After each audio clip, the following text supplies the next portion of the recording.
What are you doing? Making a tunnel. A tunnel? Yeah, like a tiny house and a ground. But I'm building you a bigger house. Well, we're a lot. If you just wanted to live in a dirt pile, that would be easy. We're trying something. We could eat worms.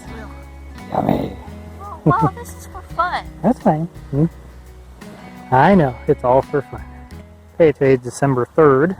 I bought my solar panels yesterday. Did a little video on that, and I'll do another extension to it. And now I'm just getting ready to start scraping the surface off and leveling it out. Okay, it's December 5th. I'm starting to level the pad. The other day I was leveling out where the parking is over there. Now I'm leveling where the actual building goes. The Mini-X broke yesterday right off the bat. I just got it back from the shop. Went 10 feet and it was broken. So today I'm digging it out just with the skid steer. And it's a bit slower going because again this is pretty tough ground. You can see some rock. So the levels that I'm doing, I got to get down to a clay level. So if you can see the discoloration goes to more of a red. That's my clay. I've been leveling it using a transit. There I have the transit set up, and it's laser, so it's self-leveling. And then I have my stakes laid out for the corners of my slab. And I initially ran a shot and found out that this northwest corner was the lowest. And then from there I scraped down until I started to see some of that different colored soil where I hit the clay. And I've been going along about every 10 feet or so I'd stop and shoot a grade. And as long as I'm within a couple inches, 2 inches or so, 3 inches, it's fine.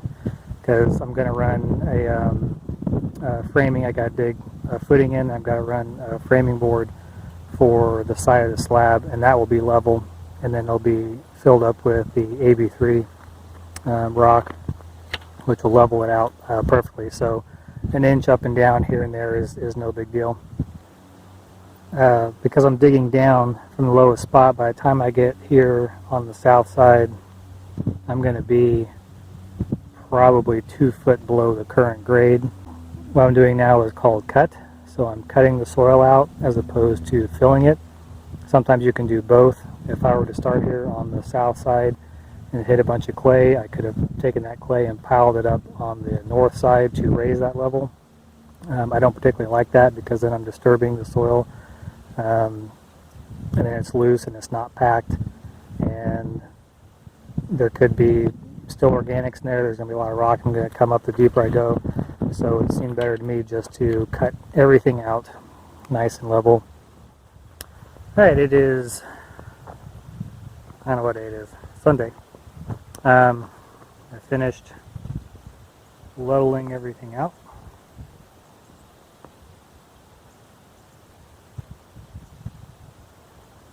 So everything's now ready to go for me to start framing the footing.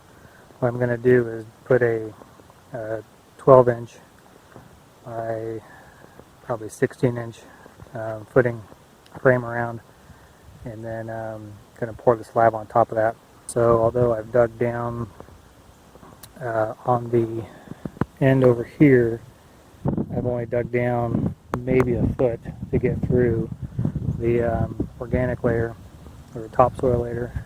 But then back over on this side, I'm down probably 2 feet. That mound of dirt on top is a little deceptive, and actually ended up in the middle right here, a little bit deeper, probably 30 inches or so right there. So we're raising it up a foot, and then a 2x6, called a 6-inch slab, is going to be framed with a 2x6, which is actually 5.5 inches. I should be up little less than 18 inches overall, I believe. So that'll knock a lot of that height down. Need to pulled in out here. There are a couple deer, probably a 8-point buck and a doe running around. I haven't done much with my anything this week. We changed the floor plan a little bit, which changed the plumbing plan. So while I'm out here on our plans, most of the change happened in this corner. We just flipped the bathroom and the laundry room, so it's going to flip my plumbing around. Everything else pretty much stays the same. So I need to come out here and lay out the border, and then dig in the plumbing. And then once that's done, I can go ahead and frame up the rest of the footing. And then it's just going to get too cold. We're supposed to get a couple inches of snow starting tomorrow night and through all day Sunday. And then next week it's going to be pretty cold too, down into the teens, I think. So definitely can't pour concrete then.